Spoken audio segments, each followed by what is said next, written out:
আমি মালিকৰ আগতো মই কমপ্লেইন দিছিলোঁ যে এনেকুৱা ভাড়াতীয়া কিয় দিছে। এইবিলাক মানুহ ভাল নহয়, বেয়া বেয়া পোষ্টবিলাক লিখি থাকে। যিমান কাজিয়া আৰু আপুনিতো নাম শুনিছে ৰুণু দেৱী।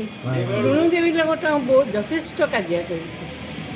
জুবিন গাৰ্গক যিটো মানে বেয়া পোষ্ট দিছে, আমাৰ চবৰেই খং উঠিছে।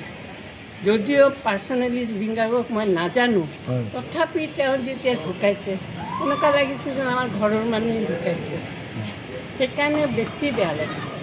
আৰু কি ক'ম আপুনি কি যিমান কি জানে দাবী কি জানে তাৰ পৰা যাব লাগে, যাব লাগে এয়া এইটো ফ্লেটটো এৰিব লাগে, এইটোৱে আমাৰ দাবী। তেওঁ অ'নাৰ নহয়, তেওঁ ভাড়া দিয়ে। সেইটোৱে বদমাছ বুলি জানো মোৰ অসম্ভৱ মানে এনেকুৱা অসমীয়া মানুহ পেটত থাকি নথকাই ভাল।